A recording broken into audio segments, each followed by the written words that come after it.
Hello students, ইতিহাসের নতুন একটি টপিকে তোমাদেরকে স্বাগতম। ক্লাস 12-এর থার্ড সেমিস্টারের প্রথম অধ্যায় আলোচনা করার জন্য আমি তৈরি হয়েছি।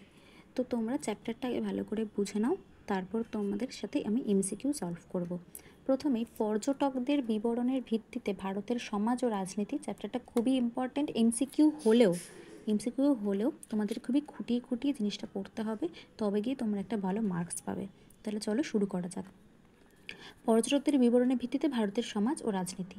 আমাদের এই দেশে পাল, সেন, মোঘল প্রভৃতি যত রাজারা ছিলেন, সুলতান, এদের শাসন শেষে বা এদের শাসনকালেও বিভিন্ন পর্যটক দেশ বিদেশ থেকে আমাদের ভারতে এসেছিলেন।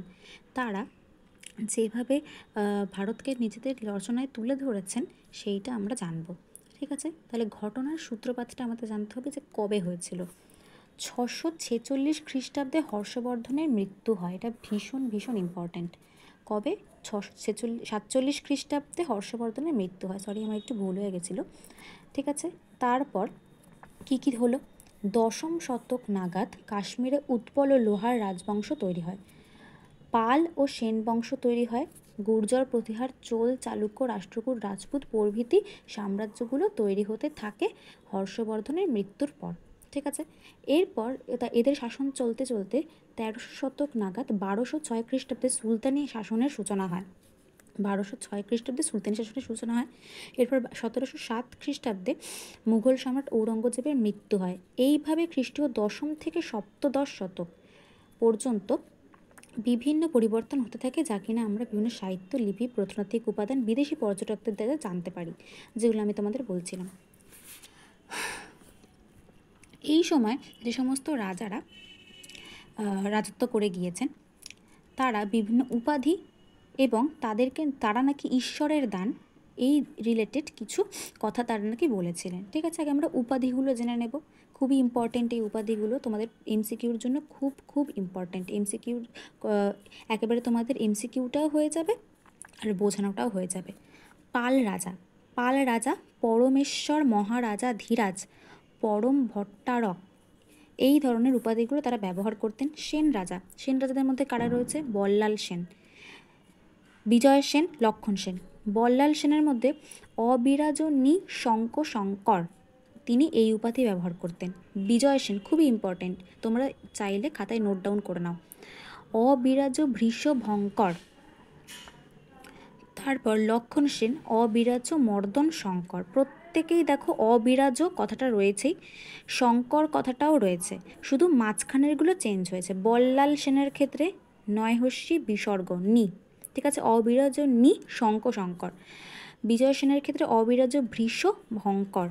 লক্ষণ সেন অবিরাজ মর্দন শঙ্কর। এছাড়াও অশ্বপতি, নরপতি প্রভৃতি টাইটেল বা উপাধি তারা ব্যবহার করতেন। চোল রাজাদের উপাধি গঙ্গাই কোণ্ড চোল উপাধি তারা ব্যবহার করতেন। চক্রবর্তীগণ, পাণ্ডুক্য, কুলাশনী প্রভৃতি উপাধি তারা ব্যবহার করতেন।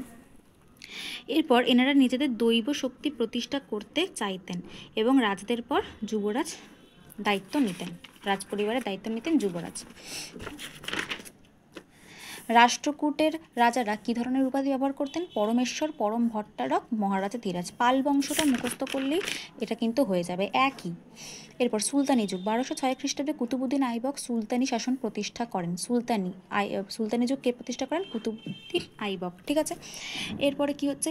ইলতুৎমিশ নিজেকে খলিফার সেনাপতি বলে মনে করতেন। ঠিক আছে, ইলতুৎমিশ একজন খলিফা ছিলেন ইতিহাসের।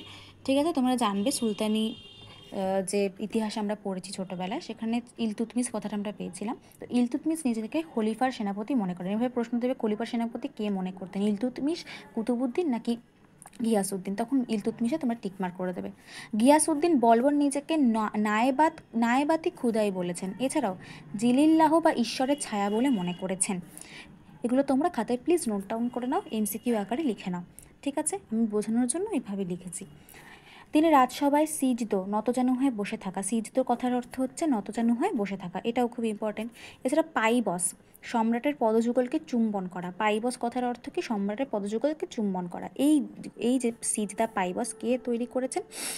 তৈরি করেছেন গিয়াসউদ্দিন। ঠিক আছে, এছাড়াও তিনি নিজেকে ত্রিশক্তির আধার হিসেবে বলেছেন।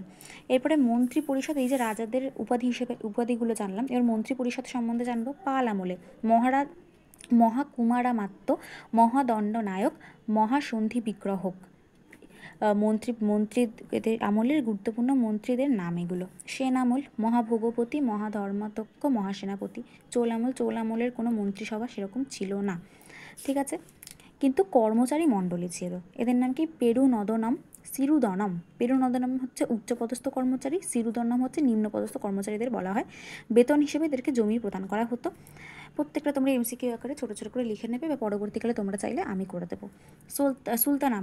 সুলতান আমলে মন্ত্রিসভা ছিল না, কিন্তু কিছু সভা এটিকে পরিচালনা করতো।